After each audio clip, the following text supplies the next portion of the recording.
Sual verirlər ki, insan keçmişini unutmamalı və haradan gəldiyini unutmamalı. Bu deyim düzgündürmü və belə demək xətadırmı, səhvdirmi?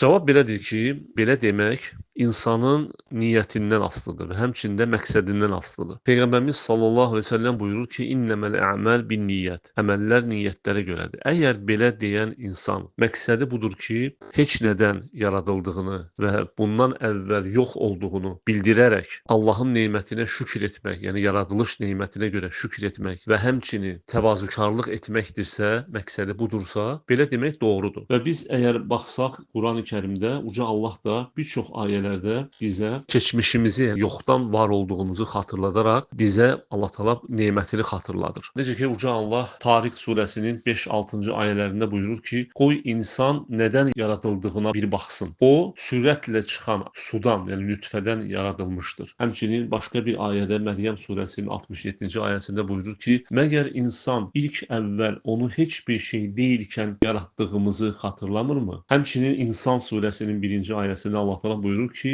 insanın üzərindən elə bir dövr ötüb keçmişdir ki, o xatırlanmağa layiq bir şey olmamışdır. Və bu ayələrdə və həmçinin bu mənada olan ayələrdə Uca Allah bizə keçmişimizi, yəni bizim əvvəlki halımızı xatırladaraq bizə buna görə şükür etməyimizi, həmd etməyimizi, həmçinin bizi yenidən yaratmağa qadir olduğunu bildirir. Və əgər insan bu niyyətlə deyərsə bunu, təvazökarlıq etmək və həmçində Allahın yaradılış nemətinə şükür etmək və təkəbbürlükdən uzaq olmaq məqsədi ilə deyərsə, bu halda bu doğrudur. Yox, əgər insan belə deməklə keçmişdə olan günahlarını, günahlara qayıtmağı və həmçində keçmişdə əvvəlki halının daha yaxşı olduğunu bildirərək bu sözü işlədərsə, sözsüz ki, bunda günah və həmçində Allahın nemətlərinə naşükürlük var.